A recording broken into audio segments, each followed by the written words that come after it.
Bonjour à toutes et à tous, bienvenue dans cette vidéo qui porte sur la notion d'éléments chimiques, notion très importante bien sûr en chimie. Alors l'idée dans cette vidéo est de vous proposer d'aborder cette notion sur une unique diapositive qui va comporter des concepts qui sont d'une part familiers et d'autres qu'on va rencontrer prochainement en classe.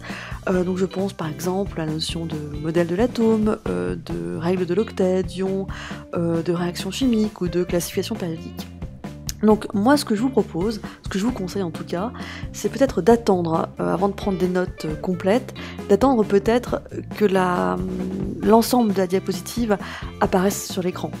D'accord ? Cependant, il est peut-être possible qu'à un moment donné, vous allez prendre quelques définitions en notes, mais à la fin, quand toute la diapositive sera complète à l'écran, je vous invite à mettre sur pause, et là cette fois à noircir votre cahier de cours, afin d'avoir une trace qui fasse sens pour vous. Alors partons d'un mot qui nous est, enfin d'un concept, d'un modèle qui nous est familier, c'est l'atome. L'atome qui est constitué d'un noyau d'une part et d'un cortège électronique d'autre part. Dans le noyau, il y a des nucléons qui se distinguent en neutrons et protons. Alors justement, les protons, faisons une pause à leur sujet. En 1913, le Britannique Henry Moseley réalise une expérience à partir de rayons X et il met en évidence que le spectre de diffraction des rayons X des différents atomes obéit à une loi qui met en évidence, qui montre un lien entre les longueurs d'onde des rayons X qui éclairent les atomes d'une part et le nombre de protons dans le noyau de ces atomes. Ainsi, ce nombre de protons va devenir une sorte de signature de l'atome, et d'une façon plus générale, même de leurs ions associés. C'est ainsi qu'on va définir ce qu'on va appeler l'élément chimique, qui va être caractérisé par son nombre de protons, et ce nombre de protons, vous le savez déjà, a été baptisé numéro atomique. Donc, si on devait définir un élément chimique, on dirait un élément chimique est défini par son numéro atomique, c'est le fameux Z, d'accord, dans la symbolique AXZ, et un élément chimique donc qui est représenté par ce symbole. X étant une lettre majuscule ou une lettre majuscule suivie d'une minuscule. Par exemple pour le carbone, c'est C majuscule, pour le chlore, c'est C majuscule, L minuscule. On met en bas à gauche le nombre de protons, c'est-à-dire le fameux numéro atomique, et en haut à gauche, A, c'est ce qu'on appelle le nombre de masse, c'est ce qui correspond au nombre de nucléons. Donc ainsi, un élément chimique est caractérisé est défini par son numéro atomique. Alors, je prends par exemple le chlore. Le chlore, son numéro atomique, c'est 17. Cela veut dire que son noyau comporte 17 protons. Il peut exister sous forme atomique, l'atome de chlore, symbole Cl, mais il peut exister aussi sous forme ionique, c'est l'ion chlorure, Cl-, d'accord ? Mais qu'est-ce que l'ion chlorure par rapport à l'atome de chlore ? C'est un atome de chlore qui a gagné un électron. S'il a gagné un électron, c'est le cortège qui a été modifié, mais certainement pas le noyau, et donc non plus le nombre de protons. Donc l'atome de chlore et l'ion chlorure ont en commun, notamment, leur nombre de protons. C'est ce qui fait qu'on parlera du même élément chimique, l'élément chlore, sous forme atomique d'une part, ou sous forme ionique.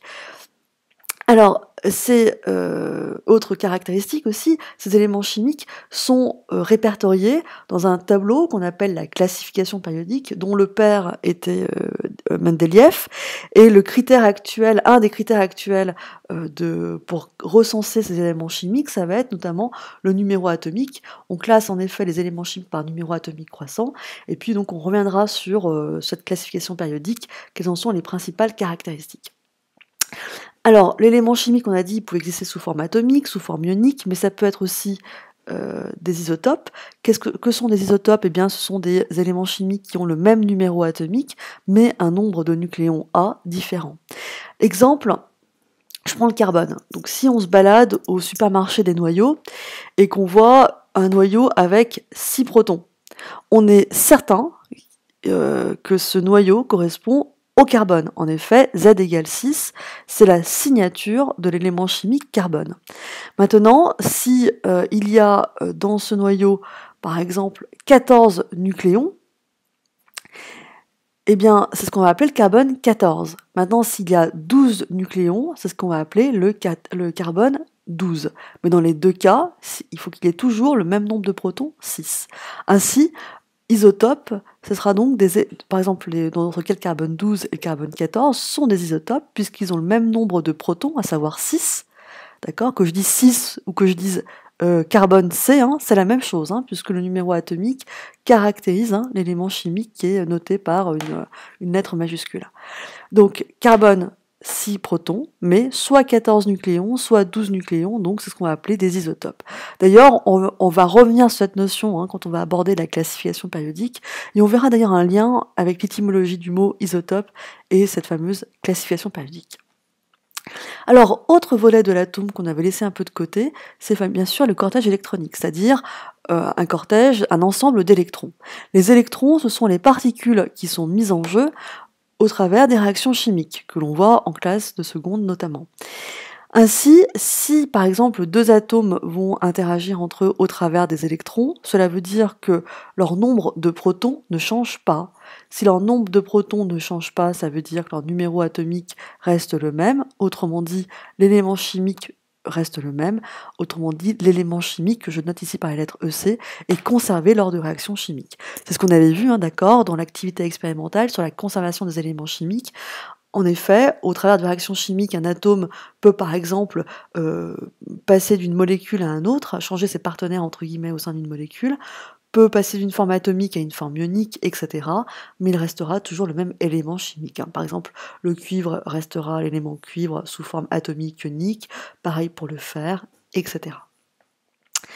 Alors, une remarque justement qui est très importante, c'est que ces mises en jeu d'électrons ne se fait pas n'importe comment, puisque l'idée c'est que un élément chimique va pouvoir échanger des électrons avec d'autres éléments chimiques en vue d'acquérir une stabilité.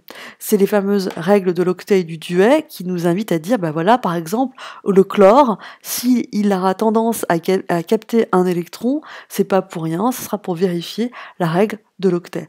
Donc finalement, je vous rappelle que des éléments chimiques sont stables, soit si ils ont leur couche externe K en K2, ils obéissent à la règle du duet, ou alors ils ont leur couche externe L en K2 L8, ou leur couche M de la forme K2 L8 M8.